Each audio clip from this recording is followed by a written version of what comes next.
Oromoon hayyoota keenya, gootota keenya, qabsaa'ota keenya maaliin yaadatti? Akkamiin yaadatti? Oromoodhaaf qabsooftee, Oromoodhaaf jiraattee, Oromoof duutee yoo achumaan kan dagatamtu taate dhaloonni itti aanu maal irraa bara? Hawaasa Oromoo idil addunyaatiin beekamtiin kun kennama.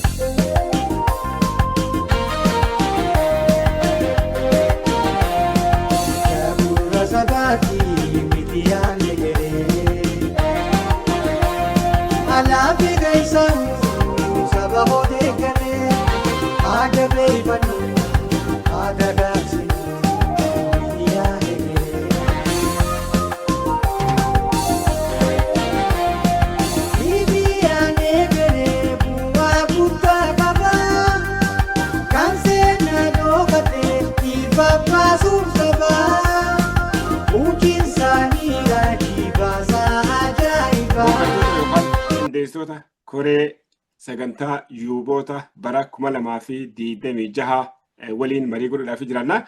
Isaanis obbo Amaan Ida'aatii fi akkasuma obbo Ganamoo Badhaasootii waliin turtii taasifna. Hamma dhumaatti kan waliin turtan gamanumaan isin afeeraadha. Obbo Ganamoo fi obbo Amaan Ida'aa. Afeerraa keenya furtanii asitti waliin argamuu keessaniif maqaa daawwattoota keenyaatiin baga nagaan nu dhuftan aanaa dhufuun isiniin ja'a. Isinis baga nagaan nu eegdanii. Ulfaadhaa galatoomaa waan nu affeertaniif. Tole meegaa Ganamoo irraa hin eegalaa dhaabbata yuuboota jaan kana yoom hundeessitanii maaliif hundeeffame fi gaheen isin asitti akka nama tokkootti fakkiidhaaf obbo Ganamoon gaheen tantee maali? Tole ulfaadhu obbo Suutee fi Egereen dhimma yuuboota Oromoo akka asirratti ibsinuu fi hayyama nuu kennitanii nu dhiyeessuu keessanii fi akkasumas dhimma yuuboota Oromoo bara 2026 barana Minisootatti ta'u keessatti waan jiru maraayyuu hawaasa keenyaan akka dhaqqabnuu fi nu affeeruu keessanii ulfaadhaa galatooma.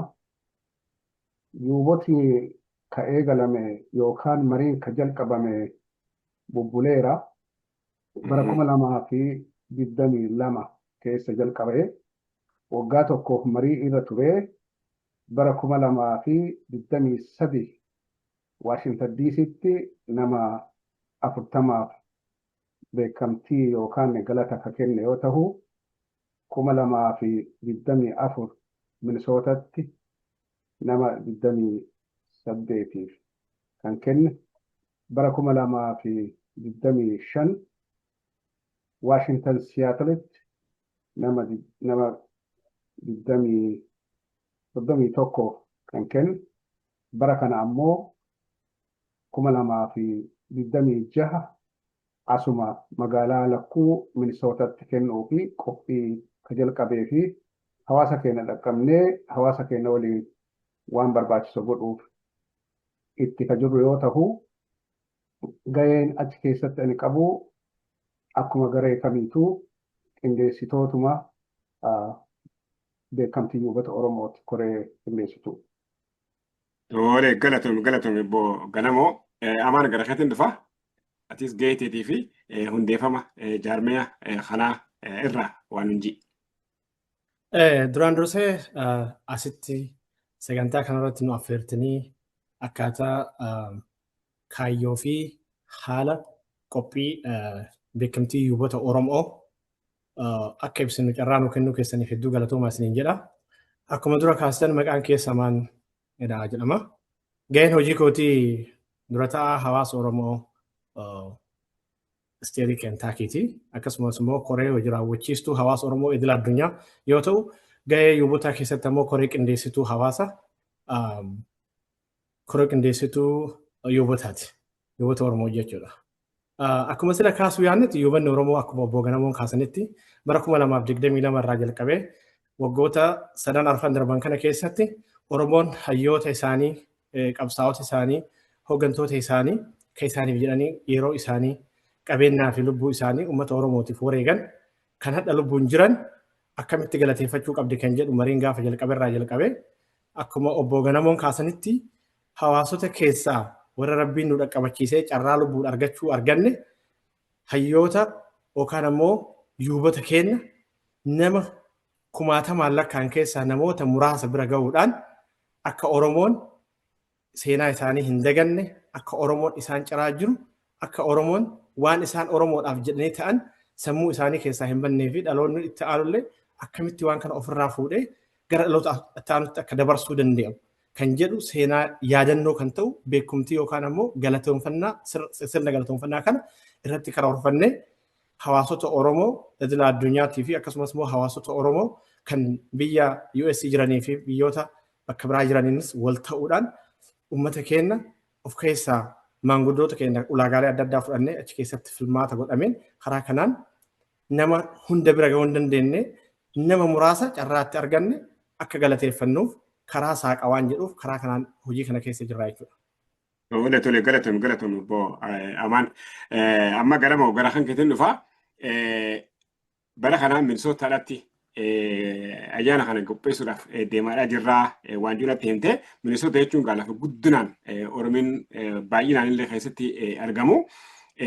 Qophiin kun eessatti gaggeeffama nama meeqa bara kana badhaasuudhaaf jiraattanii kana irratti waan anjii. Tole akkuma atuu jettee dhugaadhaa Minisootaan lafa badhaa siitiidhaati yookaan kaawuntiinis bakka garaagaraatitti kan addaan babal'atee jiraatu. Kuni kan ta'aa jiru amma waldaa hawaasa Oromoo Minisootaati. Waajjira isaanii keessatti ta'a. Waajjira kana namni Minisootaa keessa jiru hundi ni beeka. Kan Minisootaa jiru miti kan akka addunyaatti jirus waajjira beekamaadha. Isuma galma hawaasa Oromoo Minisootaatti godhama. Bara kana ammoo dhugaa dubbachuu fi guyyaa fi sa'aallee asumaan tuqe bira noqote. Guyyaan isaa hagayya 8 sa'aatii ganama sa'aatii 9 irraa jalqabeetiin ta'a. Bakkuma kanatti hawaasni keenyaa ka foddaa kanaan nu argaa jiru hundi isaaniitu akka nu waliin dhaabatan akka nu gargaaran akka dhufanii hayyoota keenya kaleessa gaafa dukkana sanitti ija babaasanii bal'inaa qabnu kanaa fi ifaadhaa qabnu nu gahan isaan kana simannee odoo isaan hin deemne odoo isaan hin godaanne odoo isaan nu arganne ija isaanii afotti wanni isin gootanii waan hedduu laakkawanii hin dhumne galata guddaa nurraa qabdanii waan gootanitti hin saalfatinaa wanni gootan waan boqoo isin ol qabachiisaa malee waa isin qabachiisaatii miti jabaadhaa umrii teessa rabbi isinuu haa dheeressu jenneeni isaan jajjabeessinee waraqaa beekamtiitii fi waraqaa galataallee ka kenninuuf ta'a. Guyyaa san namuuhuu warri foddaa kanaan nu argu cufti isaatu karaa garaagaraatiin akka nu bira dhaabatan yuubotaa.com bakka jedhu irratti dooneshiin illee deemaa jira. Bakka san irratti illee namni nu gargaaruu danda'u gama saniinis akka nu gargaartanii namoota kana yoo akka argituun akkuma addunyaa kanarra argaa jirru baruma amma dabre kanaa fi bara itti aanu namoonni haga hedduun lubbuu isaanii dhabaniiranii eeguma nuti beekamtii kana kenninee fi booda namoota kanneen maqaa dha'uu yoo barbaachise hedduu isaanii Ahmad Bisdiimoo Profeesar Hamdeessaa Tusuu obbo Waldehannis Hundee Dr. Zagayyee Asaffaa and Nagarii Aadde Nagarii obbo Maammaa Argoo fi obbo Dotii Turaa akkasumas Dr. Asmiroo Laggasaallee warra kana keessatti akka argamanii fi warri kunniin beekamtii odoo isaan lubbuun jiran waan isaan hojjetanii galata isaanii galfamee waan ofii hojjetan ija ofiitiin arganii warra godaanan yoo ta'u warra hafe carraan amma dhaqqabsiises akkasumas ulaagaa isaanii gooneetiin ka addaan baasu jiru yoo ta'e yeroodhaaf lakkoofsi isaanii ammaa fi ifan goonu yeroo muraasa keessatti lakkoofsi isaanii ka addaan bahuu fi ammaa kana cuunfaa irra kan jiru ta'uu isaatiin siniif. Tole galatoom. Amaan amma gara keetiin dhufaa bara dheengaddaa Waashingtonitti qophii akkanaa kana qopheessuu natti himtanii amma immoo Minisootaadhaatti dhuftanii jirtanii Minisoota filachuun maaliif barbaachise ammallee galma hawaasa Oromoodhaatti godhachuudhaaf akka jirtan ganama nama naa hime adireesni lakkoofsaan yoo jiraate lakkoofsa akkasii jedhii afaan lakkoofsan illee naa himi waan Minisootaa filattaniifitti naa ta'e. Galatooma sababoota Minisootaa filanneef kaasuun danda'a. Lakkoofsa adreesii amma harkarraan qabu obbo Ganamoon isaan nu gargaaruu danda'anii. Akkuma beekamu bara darbee Waashingtan Siyaatil godhame hawaasni keenya yeroo adda addaa yeroo sagantaan kun adeemsifamu akkuma beekamu hawaasotni biyya USA jiran hundi ni dhufan. Sababa kanarraa kan ka'e lookeeshina tokkorraa gara lookeeshina tokkotti muuf godhuun nu barbaachisa. Sababni isaa fakkeenyaaf bara diisitti goone warri Siyaatil jiru fageenya sirraa ka'anii diisii dhufanii jiranii. Akkuma kana immoo Oromoonni bakka tokkorraa bakka tokkotti yoo deeman namoonnis akka feerii ta'uuf gara tokkotti qofa dhaabbachuu qofa don ta'in iddoo adda addaatti sochoosaa gochuun kanaaf barbaachisa. Keessattuu akkuma beekamu hawaasni guddaan kan jiru hawaasni biyya Ameerikaa keessatti yoo kan jiru guddinaan kan jiru hawaasni Oromoo Minisootaadha. Hawaasa bal'aa qabna. Minisootaa jechuun Oromiyaa xiqqoo jedhamti akkuma beekamtu. Kanaaf namoonni sagantaan adda addaa achi keessatti kan dhufu jira. Sagantaa kana qofaa miti sagantaa Osfaanaatu jira. Osfaanaaf jecha uummanni keenya hedduu daangaa hanga daangaatti biyyaa keessaa biyya alaarree karaa adda addaatiin dhufanii achirra wal gahanii sababa kanaaf sagantaan kun yeroo baay'ee sagantaan beekamtii yuubataa Olfaana kan deemu Osfaanaa wajjin deema. Bakka Oromoon guddinaan itti wal gahu bal'inaan itti wal gahu sagantaa Oromoo guddaadha. Kunillee dhimma Oromooti dhimma Oromoo waan ta'eef sababa kanaaf sochiin kun wal faanaa deemaa jechuudha. Sababa kanaaf Minisootaa kan filachuu dandeenyeef sababoota amma armaan olitti maqaa dhoofne kanaa yoo ta'u sagantaa kana gochuun akka Oromoo tokkootitti wanta Oromoo hunda boonsu. Akkuma beekamu seenaa biyya lafaa kanarratti namoonni biyya ormaa namoota biyya isaaniitiif wareegaman aarsaa kafalan siidaa dhaabanii fi maqaa isaanii soodduu dhaabanii fi maqaa isaanii yaada adda addaatiin yaadatu. Tokkoon namaallee guyyaa tokkoof namni biyya isaatiif saba isaatiif qabsaa'e hin dagatamu. Nuti akka Oromootitti akka saba bal'aa kanaatitti akka saba guddaa kanaatitti Oromoon hayyoota keenya gootota keenya qabsaa'ota keenya maaliin yaadatti akkamiin yaadatti Oromoodhaaf qabsooftee Oromoodhaaf jiraattee Oromoof duutee yoo achumaan kan dagatamtu taate dhaloonni itti aanu maal irraa bara.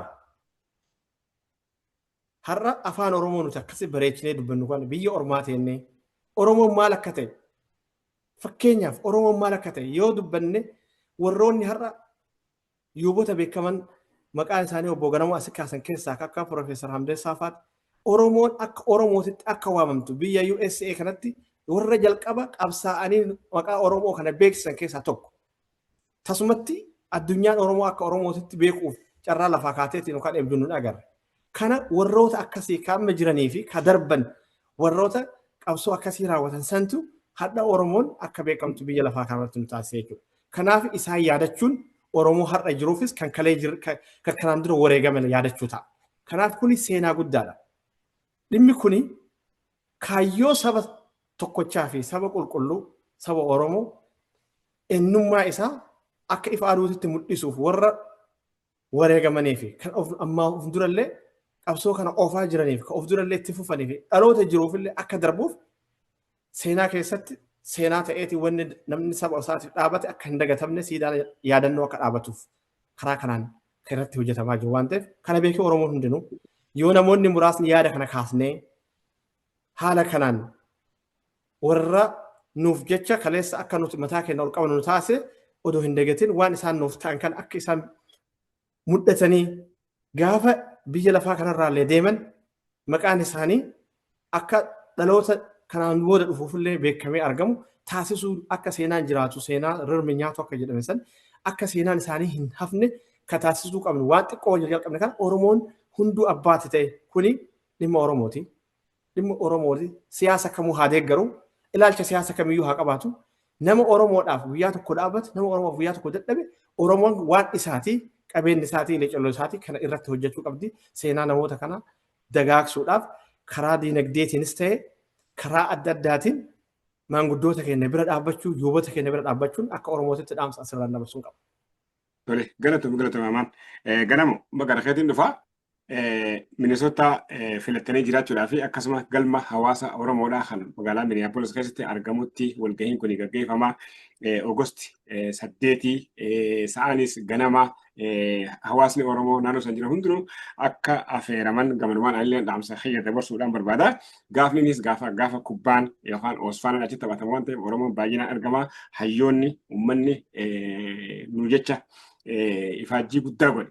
Maal akka gumaachan guyyaa isaan ittiin badhaafam kana hawaasni dhaqee karraa qofa fudhatan illee dhaamsa isin waliin dabarfachuudhaan barbaada. Obbo Amaan bara 2024 akka hegeree miidiyaatti isin waliin argamne ifaajjii yookaan baasiin diinagdee guddaan akka waan kanatti investi godhame hoola isin kireessanii fi akkaataa korri sun itti gaggeeffame ani kora takkaa kora guddoo akkasii dhaqee fi hin beeku ammoo gaafaan dhaqee hayyoota Jarmanirraa dhufan biyya Ingiliizii dhufan biyyoota adda addaatii dhufan warra qabsoota keessatti dhagayitii malee takkaa ijaan agarree hin beekne hundaan achitti argee ifaajjiin akkasii namni cimaan akka waan kana raawwatee dhugatti namatti agarsiisa diinagdeedhaan waan akkasii milkeessuu keessatti qaama fandii sun godhuutu jiramoo akkamitti diinagdee burqisiiftanii qophii gurguddaa akkasii hayyoota ittiin yaadattan yookaan ittiin badhaaftan kana qopheessuu dandeessan obbo Amaan ganamoo dhiifamu. Tole galatoomii gaafii gamasii as dabarte teessoo galma hawaasa Oromoo gaafattanii jirtanii gaafii san deebisuuf 6-4-6-5 North Macban Street, St. Paul, Minnesota 55103. Teessoon isaanii kana teessoon kanaan yoo hawaasa Oromoo jedhanii Google gaafatanis akka qoosaa salphaatti namatti argisiisa waan ta'eef sun salphaa. Gara biraatiin hawaasni kun miseensota durii yookaan gadhaabbii hawaasa Oromoo addunyaa kanarratti akka argamanii fi ammas uf baranii akka ol ka'anii mirga ofiitiif falmatan warra taasisan warra kaleessa yogguu galateeffannu waa lama dabarsinaa. Wanni lamaa takkaffaa isaan waan dalagan sanitti akka hin saalfannee fi wanni dalagan waan sirnaa ta'uu isaa fi waan dalagan sanii fi galataa fi beekamtii kennuu fi yoo ta'u warra biroo ammoo warra dhaloota amma duubaan dhufaa jiranii fi akkaataan isaan itti hojjetanii hadha galata argatanii fi beekamtii argatan kun Oromoo saamuun, Oromoo ajjeesuun, Oromoo balleessuun, Oromoo diiguun odoo hin taane Oromoo ijaaruu fi Oromoo jabeessuu irratti jabina isaan hojjetan kan mul'isu waan ta'eefi namoonni kanarraa laallatanii badii hamaa irraa deebi'anii toltuu hawaasa kanaaf dalaganii hawaasa kana badii irraa oolchuu yookaan kara sadarkaa itti aanuutitti akka tarkaanfachiisan godhuu irratti kan fuulleffatu. Egaa bakka diinagdee kanatti akkuma na gaafattee diinagdee kana gara guddaa miseensotuma koree hojii raawwachiiftuu kanatu gargaaraa jira. Haa ta'u namoota gara garaa qunnamuun warra qabeenya qabanii fi warra mana daldalaa qaban itti dhadhee gaafachuun isaanillee irratti nu gargaaraatuma jiranii. Haa ta'u garuu ba'aan guddaan garuma miseensota waan kana geggeessaa jiran irratti kufaa jira. Kanaafi hawaasni keenya mee akkuma gabaabatti yoo ilaalle bara kanaa yoo xiqqaate nama 4 gara fuula rabbii deemaniiru. Gaafa namni 3-4 kun gara fuula rabbii deeman maallaqni ba'e maallaqa laakkawamee hin dhumne kasilaa odoo isaan jiraatanii bakka gaarii isaan bulchee bakka gaarii waan gaarii isaan nyaachisee bakka gaarii isaan oolchutu dhume. Garuu gaafa wanni kun godhamu jarri kun agarra. Warri nu kana gooneef sun nun agarra. Garuu odoo isaan nu argan haa goonuufi waan san jijjiiruuf kaayoon waan kanaa waan san jijjiiruuf gaafa namni nun agarre gaafa namni homaa quba nun qabne lafa dhiituu fi horii lakkoofsa hin qabne baasuu sanirraa adda odoo inni jiru galatoomi jenneeni odoo nama wal qabatee sirnaan waa hojjetaa jiru yookaan wal faana dhaabatu odoo taane waan adda akkasi gaafa san baafnuuf san akka harka kenninee fi odoo isii nyaataatiin haga gaafa lubbuun isaa jirtu itti fayyadamee odoo haga barbaachisaa ta'e waan nyaataaf ta'e dhugaatiif ta'e bultiif ta'e bakka irraa bakka socho'uuf ta'e waan isa barbaachisu odoo goonee fi ija ofiitiin argee bu'aa hojii kiyyaatii ifaajeetii hawaasni kiyya naa argee naa deebisee jedhee nu galateeffataa nullee akkasitti odoo galateeffannee irra wayyaa gaafa du'e kana nama kaleessa asitti yoo inni ciisee rakkatu itti dhaqee hin gaafatiniif Awurooppaa irraa bu'aa dhufa, Awustiraaliyaa bu'aa irra dhufa, Kaanaadaa irraa bu'aa dhufa. Horii hagas baasee. Har'a garuu odoo yeroo nu gaafannu kana horii haga achii baasee dhufuu san hin barbaachisu dolaaruma 100 yookaan 200 odoo nu gargaaree har'a isaaniif guyyaa san bareechinee guyyaa ati amma arge jetteetiin jettu san odoo guyyaa diisii argitee jiraattee kamaal jettu ka gaafa Minisootaa ka diisii caalaa namoonni kana dura akkuma atuu baantu ijaan wal arganii hin beekne qabsoo keessa wal beekan kan waliin hojjetaa turan garuu ijaan wal arganii kan beekne walitti dhufanii walitti boohanii haalli hedduu nama hundaahuu garaa raasee akka biraatti kan godhaa ture sun ka hojjetameen garee makanaanii akkaataan itti kennamus akka gandaatitti odoo hin taane akka hawaasa Oromoo idil addunyaatitti hawaasni Oromoo idil addunyaa erga jalqabee bara 2020tti ka jalqabee fi waan kanniinis bira dhaabatee wal gargaaruun kaasiin gahe ta'uu isaati. Kanaan bifa kanaan deemnee ulaagaalee garaagaraa baafnee fi ulaagaalee kana keessatti namoota ulaagaa kana keessa darban yookaan ka ulaagaa kana kan midaalan qofa yoo ta'u warri ulaagaa kana hin midaalle garuu yeroodhaaf duubumatti hambisaa akka deemnu ta'a. Warra dhukkubsatoof ammoo yookaan odoo nuti dhaqqabne nu jalaa darban warra jennuun hatattamaan warra dura fudhannu ta'uu isaatti asumaan isinii himaa jechuudha. Gabaabinaan ulaagaan isin ittiin yuuboota yookaan hayyoota Oromoodhaaf gumaacha guddaa gumaacha kan ittiin fudhattan tokko lama gabaabinatti gara amaaniin darba waan ta'eef. Tola gabaabattiin jedhaa. Ulaagaan nuti lafa kenne isaanii fi namni ulaagaa kana guutu umriin isaa umrii 65 ol ta'uu qaba. Soorama kabayee fi ammaa tana waa keessatti hirmaataa nama hin jirre. Bakka tana naa qabadhu nama waan kamiyyuu dhaaba siyaasaallee haa ta'u waan garaagaraa keessatti nama hirmaataa hin jirree fi nama soorama baheetiin bultii ofii yookaan jiruu ofii jiraataa jiru. Bakkeen kun yeroo hedduu gaafii ka'a namoonni adda hojii irra jiran namoonni dhaabbota garaagaraa keessa jiran adda odoo galatoominu jenneeni boru deebi'ee odoo hawaasa kana ka ajjeesisu ta'ee galata san akkam goonee akka irraa deebifnu waan hin beekneef fixatee asaa dhufuu ka jedhuuf waan hafe ta'a. Sadaffaan namoonni kun kan takkaffaa warra qabsoo uummata Oromoo kanaaf jecha qawwee fudhatee mukatti gala. Lammaffaan warra qabsoo nagahaa itti cichee qabsoo nagaa kana timdhisee biyya keessaaf biyya alaatittis irratti hojjeta. Sadaffaan warra aadaa fi afaan akka hin banne godhee adhaan gahe. Arfaffaan warra kaleessa namoonni akka hin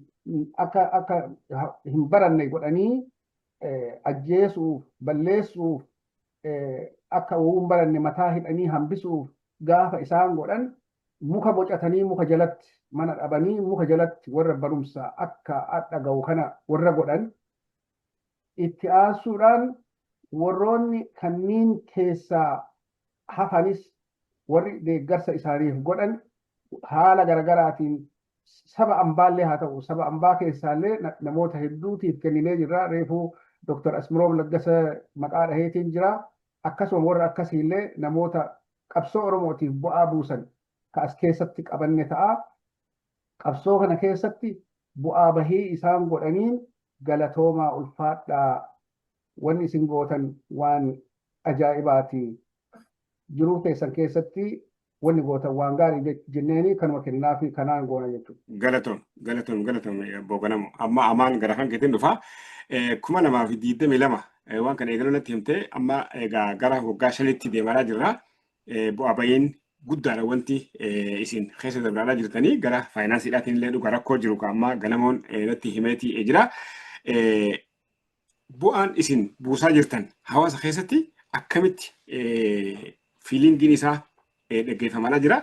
Ammallee wanni kun babal'atee yaani gara biyyatti illee tarkaanfachuu keessatti qophii akkanaa kan godhamu mufa kibileen colataadhaatiif dhiyeenya maqaa kitaaba isaa eebbisuutiin wanni godhame kun akka isin godhaa jirtan kana Zagayyaa Asfaaw kan lafti Oromoodhaa qonnaan bulaa Oromootiif haa deebitu jedhulleen waanuma isinirraa barame kana akkasiitu biyya keessatti illee godhamee fi hawaasni Oromoodhaa waan isin eegaltan kana isinirraa fudhatee hayyoota isaanii tajaajiluun ittiin gammachiisuu ittiin badhaasuu keessatti maaltu hojjetamaa jira biyya keessaa fi biyya alaa fiilingii hawaasaarraa ka'ii waa jettuunaan jedhi.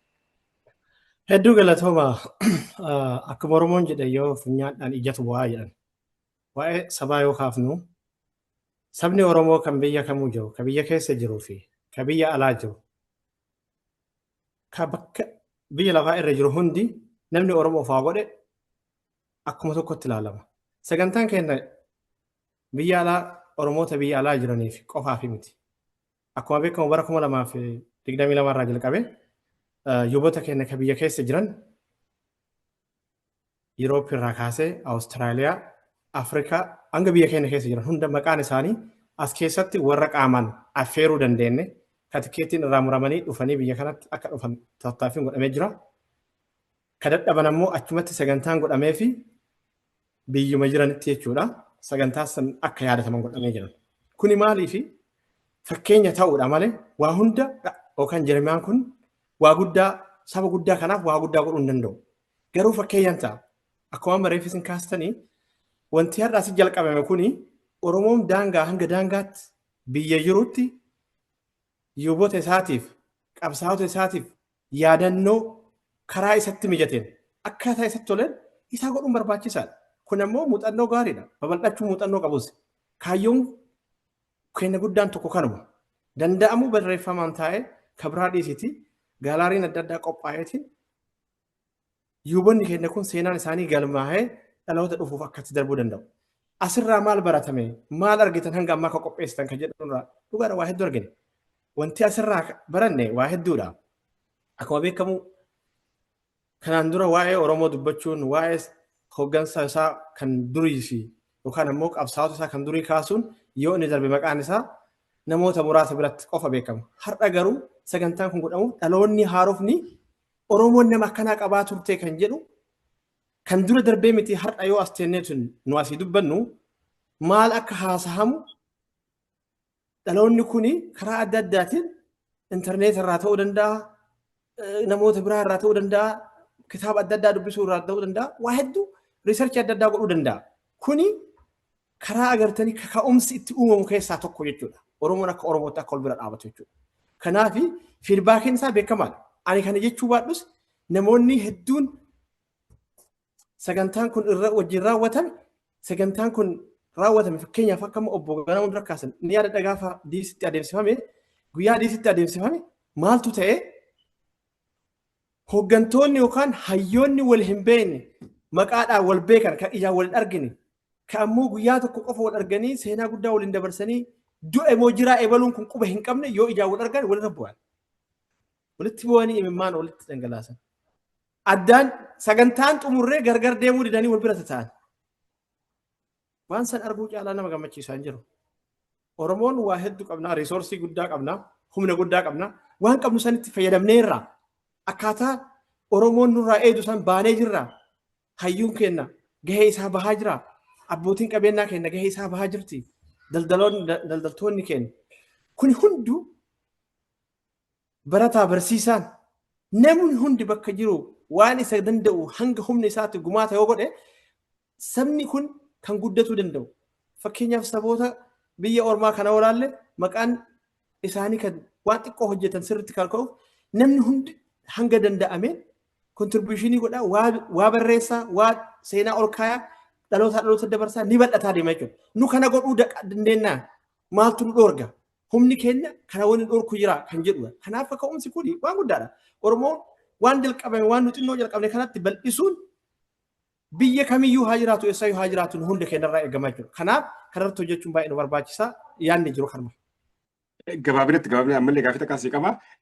Nama dhufuu hin dandeenye bakka inni jirutti akka inni badhaafamu goona jettee kun egaa paranchii bantaniiti moo hawaasummaa naannoo sanii ifumaan ka'ee waan akka isin gootanii kan akka godhaa jirtan gabaabinumatti qabnaa deebisi.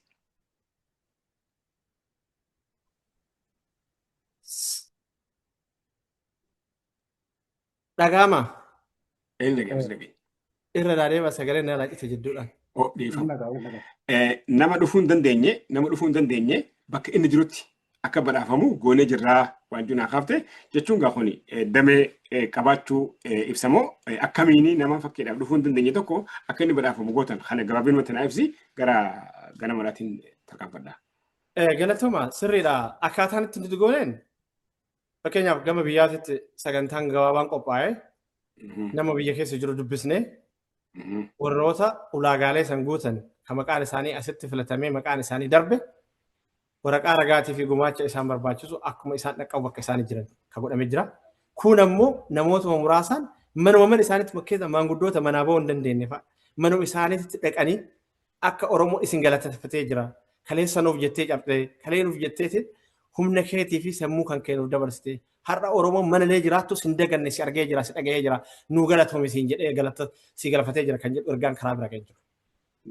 Galatoome ibsa gaariin haalaatte ganamo amma gara dhumaatis deemaa jirra waan ta'eef dhimma faayinaansiitiin wal qabatureef naatu ta'e hawaasni Oromoo gaa dhugaa amma hawaasa guddaadhaa jira Minisootaa keessaa Oromoon diinagdeedhaan waan inni godha jiru godhuu akka danda'u. Yani kana waa hedduu irratti hubanneetis argineetis jirra. Dhimmi kun guddaatti dhimma jabaadha. Namni guddaa fi jeena fi goota fi namni kabajee ifiif if kabajee jedhama. Waan ta'eef hawaasni kun bahee dirmatee wanni kun akka guddatee hayyoonni dabalataan akka badhaafamu akka godhaniif hawaasni akkamitti dirmachuu akka qabu kanarratti waamicha yookaan yaamicha akkamii gootaaf hiree dhumaatis jedhamu. Galatoomii suute san dura jecha gabaabduu wayii jedhee odoo deebi'e yoo na hayyamte takkaffaa kennaa fi gochaan kun ka adeemu amantii hin ilaallatu dhaaba kamiin hin ilaallatu naannoo kamiin hin ilaallatu hawaasa Oromoo idil addunyaa kan lubbuun jiru bakka jiru hundatti kan ilaallamu Islaamaaf Kiristaanan jedhu qeesiin keessa jira. Sheekiin keessa jira, dubartiin keessa jirti, mara isaaniitu warra qabsoo Oromoo kanaaf guyyaa takkallee taatu bu'aa wayii buusan jenneetiin waan kenneef san darban maraayyuu ka fudhannu ta'a. Lammaffaa eessatti godhamaa ka jettee fi takkaffaa bakkeen lamaa ka itti godhamu tokko asii tokko biyya keessa. Ka biyya keessa yeroo duraatii fi namoota hedduu gara Ameerikaa akka dhufan goonee yeroo lammaffaatiif akkuma isinii himne diinagdeen qooduu hin danda'amne sanii hambifnee achumatti akka ta'u goonee jirra. Sun achumatti warroota biyya keessaa godhaman koree gabaabaa achitti itti goonee koree gabaabaa saniin achitti raawwatamu ta'a. Kaawwan ammoo warra biyya ambaa jiran akka as dhufanii asitti dhufanii hirmaatan dhiibbaa goonaa yoo isaan kan hin dandeenye taate koominiitii qabanii koominiitii isaanii keessaa nama barbaannee koominiitii isaaniitti ergine koominiitiin sun nama gabaabaallee taatu qindeessee akkuma foormii akka amma asitti nu hojjannee kanatti nama san itti dhaqanii akka gammachiisan akkas godhaa turree jechuudha. Gama diinagdeetitti si deebi'a. Diinagdee dhugaa dubbachuu fi Oromoon akkuma durasiin jedhe gaafa namni miiliyoonaa olitti guurame jira. Akkuma bara kana argaa turtan miiliyoonaa olitti guurame horiin hedduu guurame garuu amma yeroo namni jiru kana namni maaliif akka itti jabaatu ani hin beeku. Haa taatu garuu warroonni ammaa tana qabeenya qaban Ameerikaa kana keessa bakka hedduu jiranii warra biizinasa qaban hedduu jira. Warri daldala gara garaa qabu hedduu jira. Yoo danda'an akka ispoonsara nu godhan isaan gaafannaa. Akkasumas dhandhee bakka isaan jiranittis isaan gaafannaa. Yoo isaan gaafannee waan danda'aniin akka nu gargaaran akka nu bira dhaabatan asumaaniin waamicha godhaa.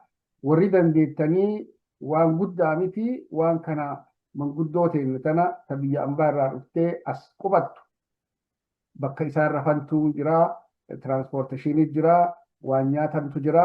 Kanneen dandahanii guyyaa tokkotti isaan hawaasa ofii wadhakka bahanii hawaasa ofii qixxeetti waan dalagan sanii mindaa waan dalaganii galatoomiif beekamtii argatanii akka galan akka bira dhaabattan warri ispoonsar godhuu dandeettan akka ispoonsar nu gootan asumaaniin isin gaafadhaa kanumaan jedhu. Galatoom. Ida'oo gara dhumaa dhufnee jirra.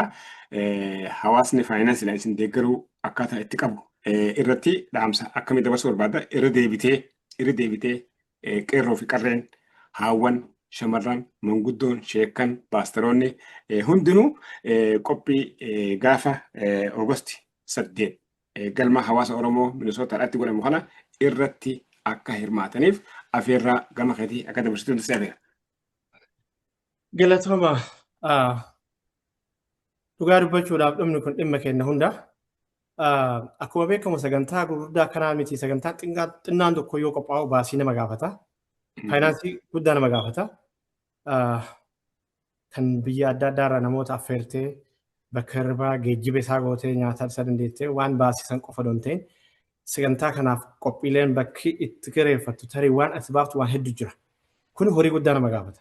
Dhugaa dubbachuuf kanaan durallee odoo hawaasni kun jiraachuu baate haa xiqqaatu namoonni kanaan dura nu bira dhaabatanii waan danda'aniin carraa kanatti fayyadamee waan danda'aniin nu bira dhaabbatan galata qabdanii maqaa Oromootiin galata guddaa isiniif galchuu barbaanna. Maaliif odoo isin nu bira dhaabbachuu baattanii har'a sagantaaleen babbareedaan miidhagaan kanaan dura darbe sun ta'uu hin danda'u.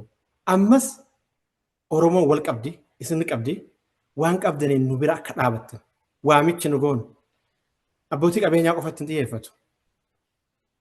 Namni danda'u mallaqaan kan dadhabe yaadaan wanti kun waan kiyya abbummaa fudhachuudhaan dubbii abbummaati. Dubbiin tun dubbii abbummaati.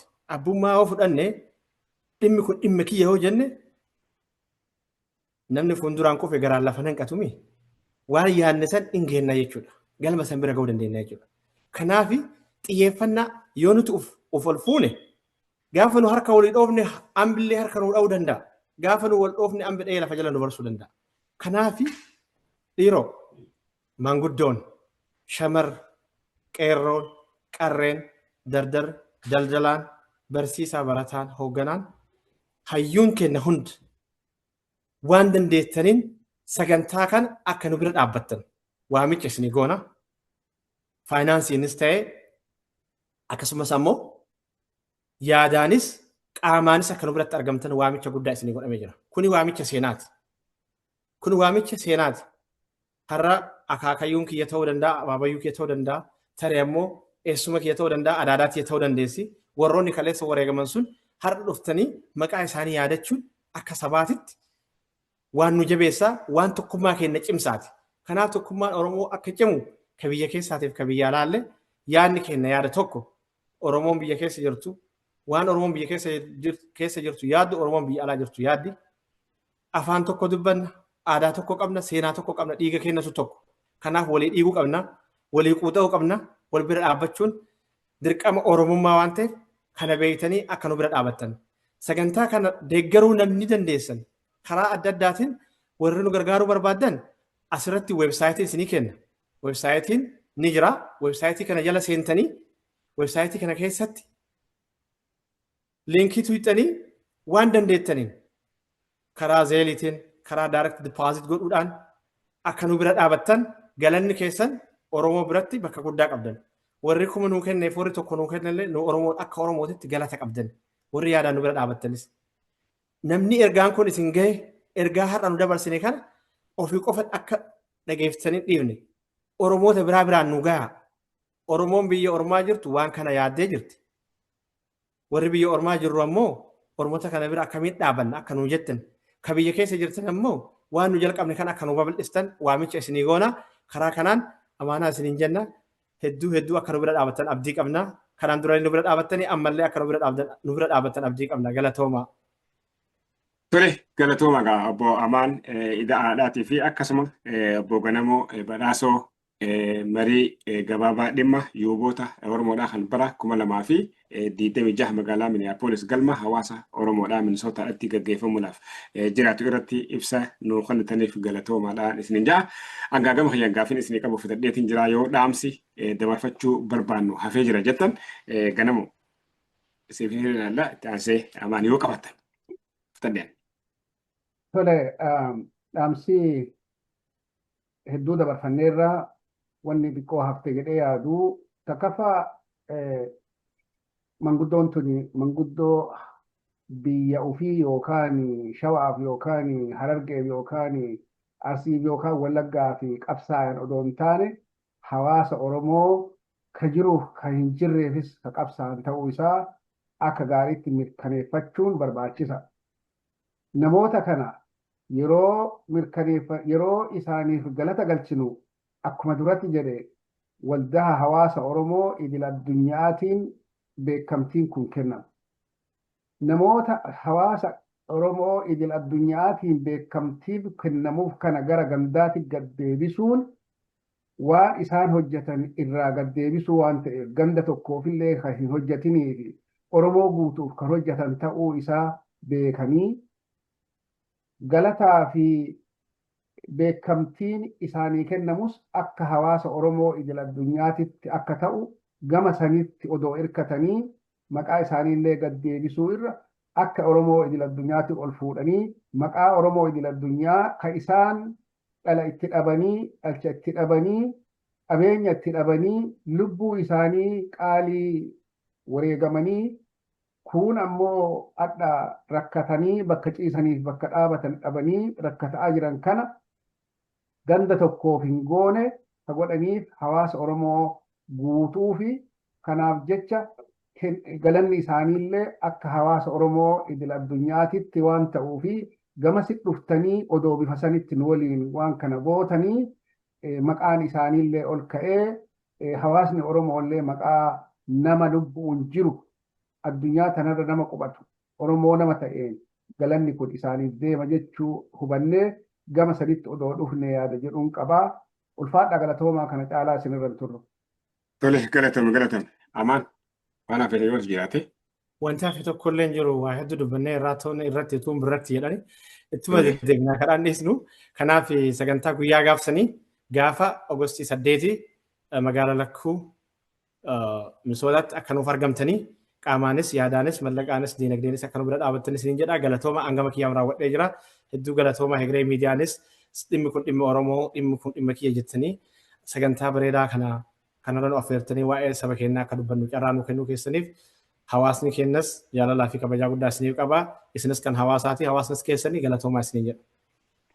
Galatooma asumaanuu hawaasni Oromoodhaa keessattuu qubattoonni Oromoodhaa kanneen magaalaa Minisootaadhaa keessa jirtan gaafa Ogosti 8 bara 2026 hayyoota Oromoodhaaf gumaacha guddaa laatan santuu kabajamuudhaaf jiraata. Achitti hirmaattanii akka jajjabeessan gamalmaan afeerraa gama keenyaan dabarsaa.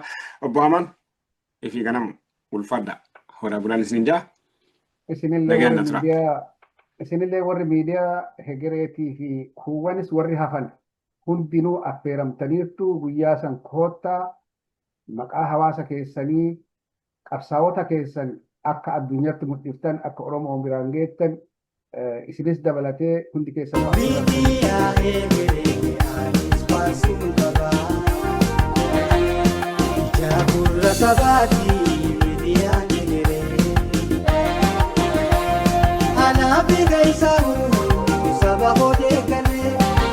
Aja be kanu, aja gasi.